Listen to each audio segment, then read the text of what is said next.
Welcome back, Astro listeners, to Star Lady Soul Reader Network. This is Media Monk, and I'm pleased to be joined by our shining star, the Zodiac Star Lady. Hi, Star Lady. Hello, Media Monk. And we do remember Star Lady is indeed Kim Marie, the managing director for our Evolutionary Astrology Network.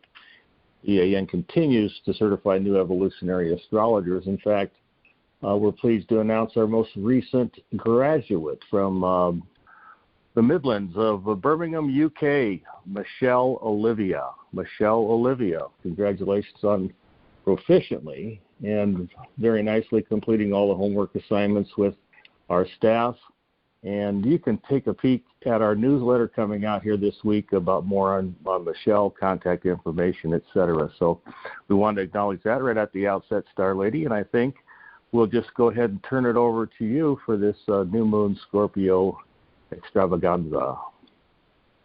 Thank you, Media Monk. First of all, I have to give a shout out to you and your buddy. I have for many years shared my birthday with the Baseball World Series. And this year, the Atlanta Braves won the World Series against the Dodgers, Game 6 Tuesday night, and it just so happened. The Houston Astros, honey. Yeah, we got to get to the Houston Astros. Oh. They had to make their way through the Milwaukee Brewers, the Dodgers, to get to the Houston Astros, and so it's been quite a wild ride. You know, they were the out of the 6 or 7 or 8 playoff teams, they had the worst record of all those highfalutin teams, but yet they came together at the right time. So this goes to show you timing is everything in baseball, especially if you got good pitching. So thank you. Yeah, thanks for mentioning that. Brian Snicker. Brian Snicker is my head coach, buddy.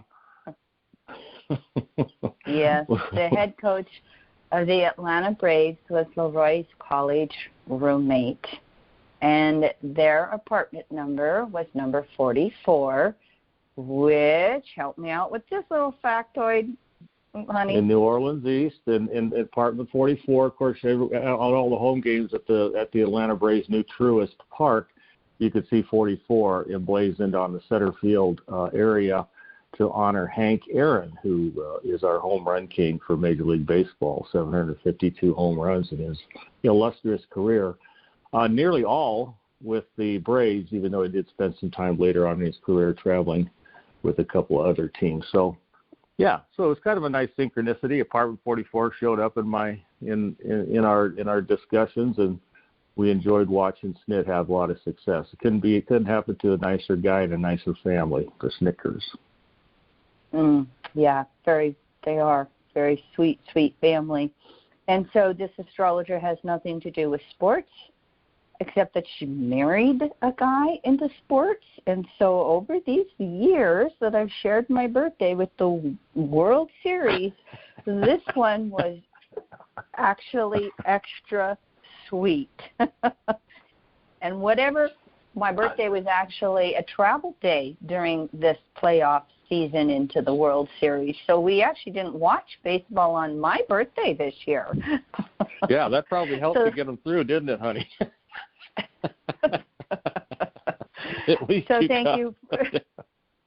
Thank you for allowing us to share a personal detail. We've been pretty excited to see Brian Snicker actually win the World Series, and he spent his whole career with the Atlanta Braves, correct, Leroy? Yeah, he did. And another little interesting tidbit is just so happens that his son, Troy Snicker, was the hitting coach for the opposite team, the Houston Astros. So that added a little bit of interesting family notes to the whole series for us. And I had another roommate, Mike Quaddy, who was in that group. He's coached the Chicago Cubs and now travels. He's a traveling scout for the Minnesota Twins. He actually helped him obtain several players at the trade deadline that got him over the hump here to win quite a improbable World Series ring. So, good story. Thank you, Starlet. Oh, you bet. My pleasure to share it with you. And so here we are. The new moon of Scorpio, and somehow I put down, oh, here it is. I put down my new moon chart. What did I do with it?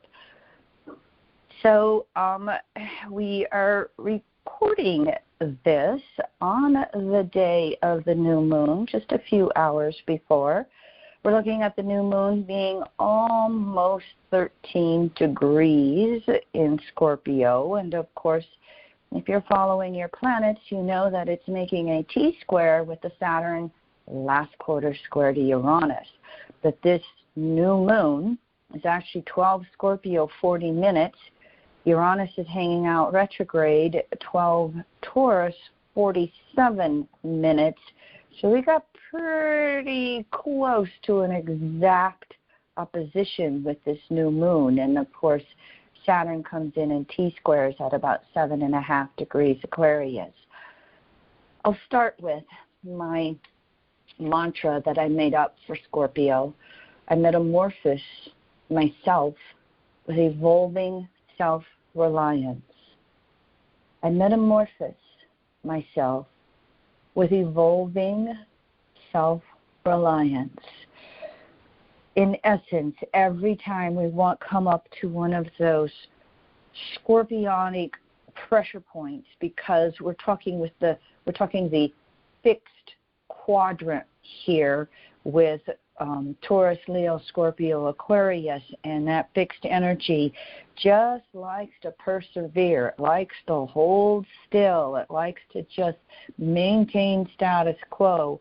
And so what happens with the archetypes of the fixed quadrant is that fixed energy builds up pressure. The resistance to change is sooner or later overcome by the evolutionary forces of change. And so one of the key words in the archetype of Scorpio is confrontation. In other words, that pressure builds up to such a point that someone or something comes into our world and confronts us and bursts the bubble, and it creates the scorpionic volcano or earthquake or tidal wave, whatever you want to call it. And what happens is then there's a huge metamorphosis. There is, if you've ever been through a tornado, I've had two come through the family farm. If you've been through an earthquake, I experienced one of those this fall when I spoke in LA, a 4.3. If you experience those big earth events, you see that it just changes everything, and then it has to filter back down to earth, and what's the new equilibrium? We do that as human beings with Scorpio energy. And so this can be some of that tension and energy that you see going on right now over the course of this new moon. And while we have the moon only in aspect to Sun, Uranus, Taurus for a few hours, Sun is in aspect of this T-square for several days, the end of October, a few more days here, moving through early November.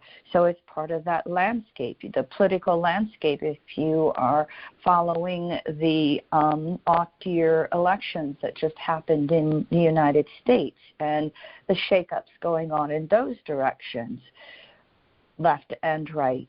You can see it, just some way in your personal life. The example or the feel-good experience we just had with the Braves winning the World Series, this is an example that oppositions and T-squares and harsh aspects, they don't always bring upsets or the negative. Sometimes there can be pressure building up to move something forward in a way we want to see it move forward. Winning World Series if you're a fan of one certain team or the team that won. So this is the energy around this new moon. And of course it's coming at the cross-quarter time period of forgive my pronunciations, Samhain, the halfway point through fall, between fall and the winter solstice. And, we just experienced Halloween. And so this is the time period in that early point in Scorpio where we, talk about how the veil is the thinnest between the physical and the non-physical. So this is an active time of year for us. Now, in addition to the whole new moon at 12 3/4 Scorpio, we also the very next day have two planetary ingresses. We have Mercury go into Scorpio November 5th through November 24th, joining the Sun, and joining Mars in Scorpio October 30th through December 13th. So we've got that long passage of Mars in almost a sign of its rulership, Scorpio. We also, though, have Venus going into Capricorn.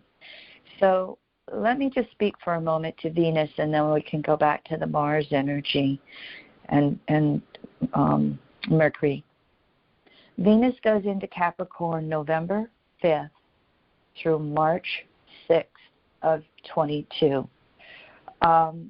Venus is going to be in Capricorn for 4 months because it is getting ready to have a retrograde cycle.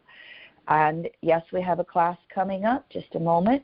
Venus is going to be retrograde, though, December 19th through January 29th. Heads up. A Venus retrograde coming up December 19th through January 29th. Venus goes retrograde 26.5 Capricorn, all the way back to 11 degrees Capricorn. Media Monk, I'm going to let you interject. When did we set up the Venus retrograde class? It'll be on a Monday night, December 13th, 6 p.m. Mountain Time. All the details will be in an event newsletter that'll land in your inbox, but you have to be on Astro News. So be looking for that. Get on Astro News. You'll see you can enroll right there. Get your registration link for the webinar. And you'll also receive reminder emails 24 hours and then 1 hour before the actual live event. So there's a lot of nice functionality there once you enroll and get registered. So join us. Venus retrograde in Capricorn, December 13th, 6 p.m. Mountain Time. Mm-hmm. So Venus in Capricorn for 4 months. This is going to be a passage in retrograde cycle where there is a very slow yet deep evaluation about what we think and feel and need and desire in that physical world of Capricorn. How do we see our politicians? How do we see our government? How do we see the way consensus society operates? Capricorn is the epitome of the consensus society archetype. There's approximately 7 out of 10 souls that make the laws. And we can have that Aquarian rebellion to Capricorn. But Venus turning retrograde is almost like being in Aquarius. Venus turning retrograde in any sign means that I rebel against status quo values. I rebel against the way that we operate and what we consider to be important. And so when Venus is in Capricorn, there can be a suppression of our values. And yet, as we move through the next 4 months, as we look at a retrograde cycle there's going to be something thrown off, no matter what country you're in. There's going to be something thrown off about how your societal values are put together. and what isn't working. We will also then experience that on a very personal level. You know, think about the disruptions we've had with supply chains, at least here in the United States, you know, with all the shipping containers sitting off the West Coast. And I don't know if any of you kept track on the first time you saw a Christmas ad on TV. I saw them mid-October, and I went, oh, wait a minute. Well, we're really going to go for the materialism this Christmas, coming off of COVID and everything we got mixed up. Venus in Capricorn, Venus retrograde in Capricorn, you can expect the supply chains to be even messier going forward. But it may also be to the point that perhaps some people will throw off the excess materialism of Capricorn and go, this is what's important. Being able to be with family, be it biological or chosen. This is what's important in my world. So we'll work with Venus in Capricorn over the next 4 months and in detail with a 2-hour webinar. Venus will make aspects to 5 planets and the nodal axis. And Venus will literally have 3 conjunctions to Pluto during this retrograde cycle. So it will give us that heavy-duty Pluto, Scorpio confrontation about materialism in some way. It can include career. It can include jobs. Stay tuned. We'll see how it goes forward. And a little tidbit, Venus will reach a pre-shadow point November 18th. November 18th, Venus will reach that 11-degree Capricorn point, which is where it will turn stationary direct on January 29th. Finally, you want to be watching Venus as an evening star right now. It is some of its brightest in the sky over this next few weeks to months, and so enjoy it wherever you've got those clear evening nights, which, by the way, for us, I have seen the Northern Lights before. I was in my 20s when I saw it, the Aurora Borealis. We had clouds. We couldn't get, it wouldn't have mattered if we stayed up and drove into the country to look at them. We had clouds. So I hope some of you got to see Northern Lights here over the last week as they performed. And I think we'll have more opportunities for them as well with the way the sun solar flares are going. Mars in Scorpio. You know, before we discovered the outer planets, Mars had the original rulership of Scorpio. And in evolutionary astrology, while we look at Pluto as the modern-day ruler of Scorpio, Mars-Pluto are a distinct planetary pair in EA. Pluto is representative of the soul and our desire nature on some of the deepest unconscious levels. Mars is the conscious desire nature within our soul. And so the distinct relationship between them is Mars is always acting upon the deepest levels of desires within our soul, Pluto. So when Mars goes into Scorpio, and again, we're looking at this passage from October 30th through December 13th.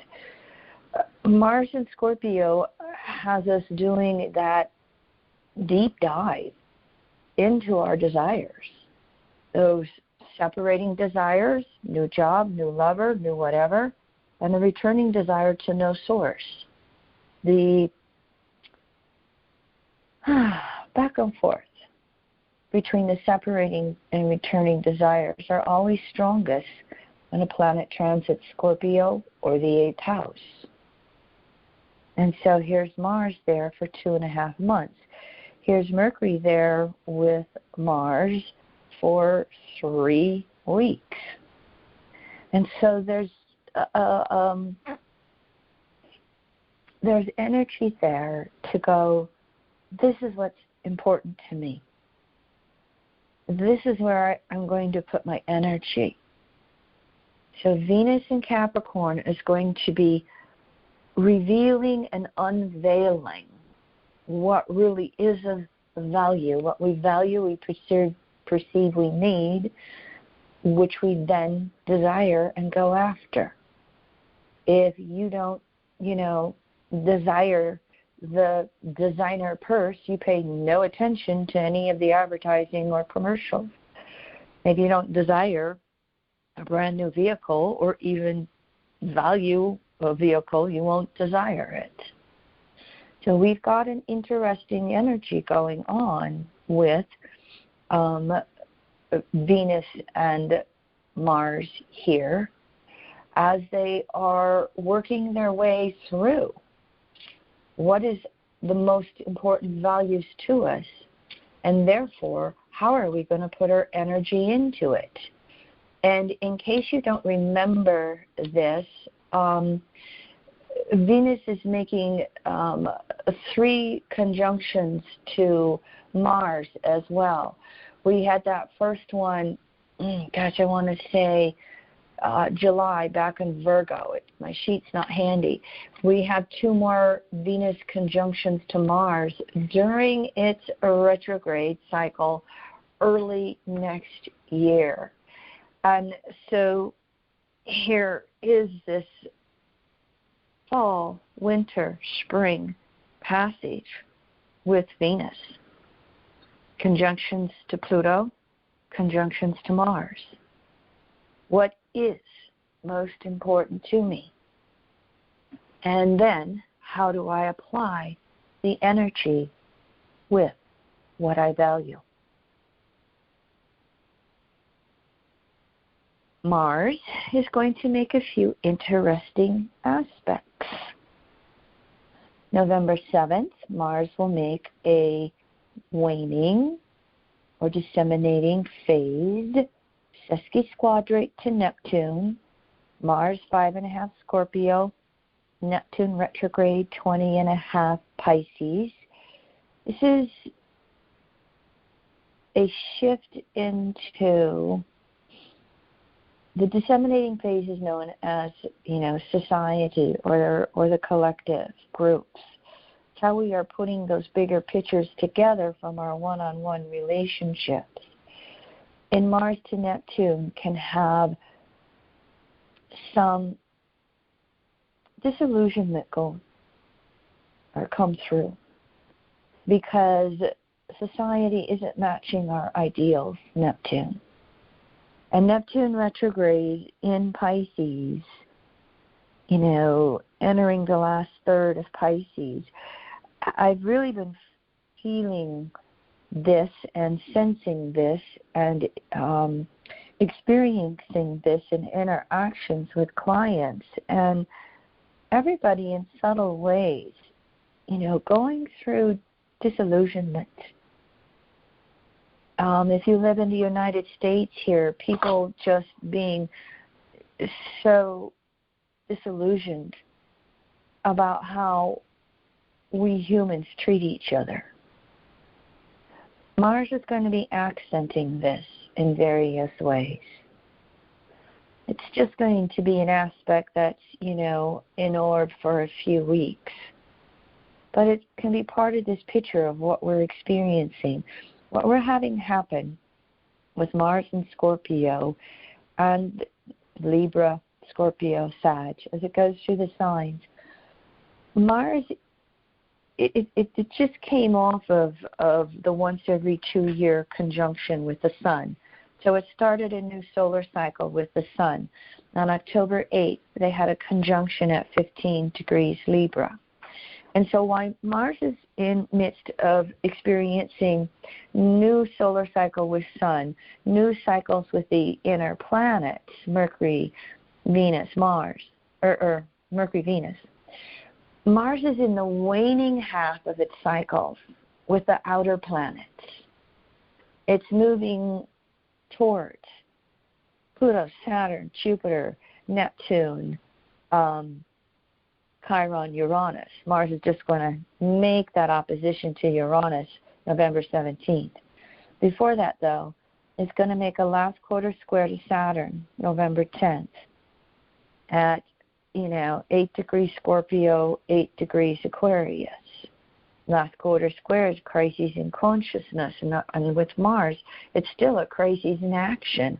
How do we act? How do we move forward? Mars will then make a waning or full phase in conjunct to Chiron November 12th, 9 degrees Scorpio, Chiron retrograde at 9 degrees Aries. And this is going to fall in with the Jupiter and Saturn aspects to Chiron coming up. Chiron retrograde in Aries.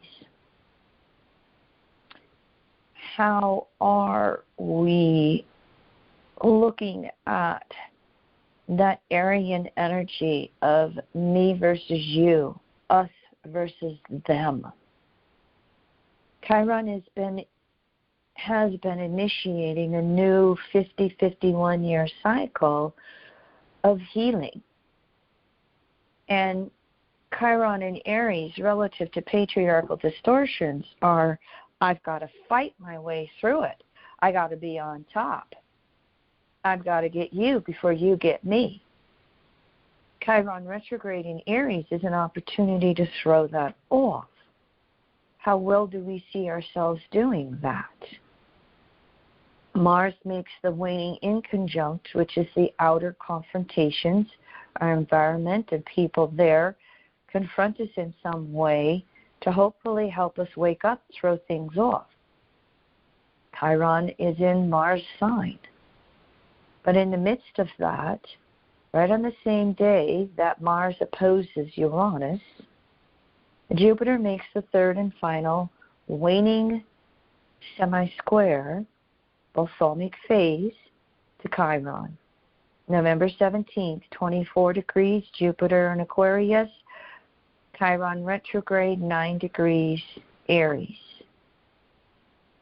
Just beyond that by a few weeks, going to dip forward here, November 26th, Thanksgiving weekend, Saturn makes a waning sextile to Chiron, its third one.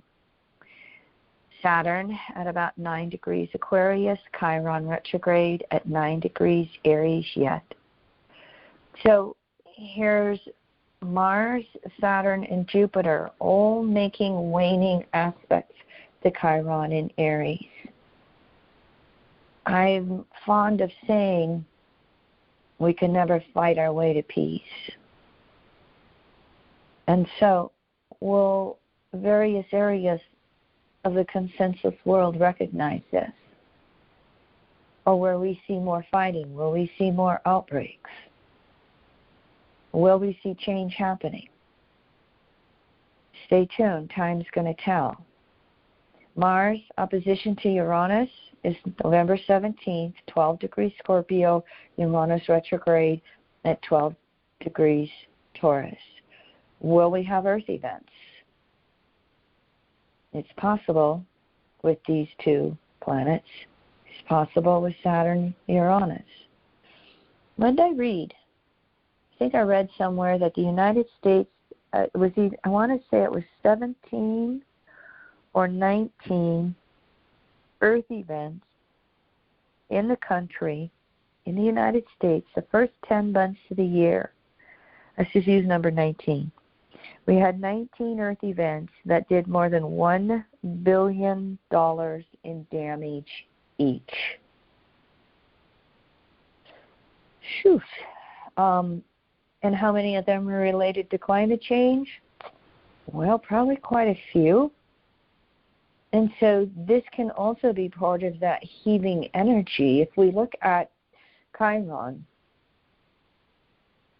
it's not only how we want to heal on an individual level, it's how we want to heal collectively.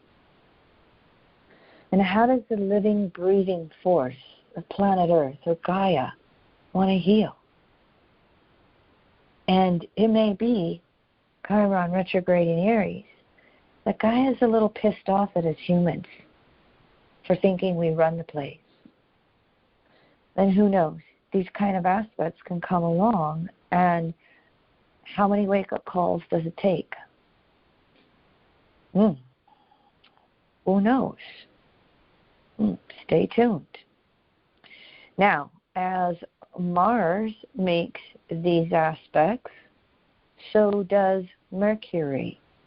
Mercury makes a conjunction to Mars November 10th, 7.5 Scorpio. So does the Sun. All the inner planets are moving, as they've had their oppositions to Uranus. All the inner planets are now in the last half of the cycle to the outer planets. And the last half of cycles is always more about the collective or the group.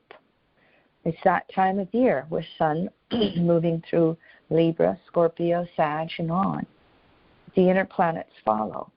And so this is just a little reminder to us that we all can be reviewing what we value personally with regard to how we collectively participate on planet Earth. And that's going to lead to these Mercury in Scorpio thoughts and Mars in Scorpio actions of how we are going to choose to participate on planet Earth. Is it dog eat dog? Is it fight, fight, fight? Or is there a collective out there that can recognize we have to figure out unity and diversity some way? May it be so.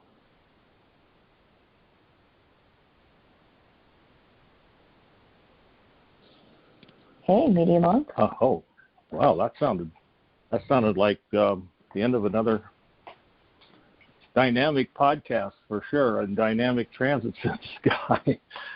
Yeah, that's impressive. I didn't realize that all the inner planets were basically making those conjunctions to the outer planets. That can really personalize some of the tectonic shifts we can probably look out for. So thank you for the research today. Well, and one more heads up, Media Monk. You know, the full moon coming up, November 19th, is going to be a lunar eclipse, 27 degrees Scorpio Taurus. And it's going to be a bit of a longer eclipse. So for those of you in the United States, we can see it. If you care to get up in the middle of the night, just a heads up on that lunar eclipse. If we have cloudless skies, we'll definitely be able to see it. And some of this energy that I've been describing, you know, the Scorpio confrontations and/or breakthroughs could easily come along that lunar eclipse time period, November 19th. Of course. Yeah, gotcha. All right. Well, thank you, everybody, for tuning in again. Remember, December, we said 13th for the Venus retrograde in Scorpio, Venus retrograde in Capricorn public webinar. So get your enrollment. Make sure you get registered with the webinar service, and then they'll communicate with you about joining the live webinar. So thank you for listening, everybody. Until that lunar eclipse, move with joy and lots of passion on this always exciting and powerful journey to the cores of our souls. Thanks for tuning in, everyone.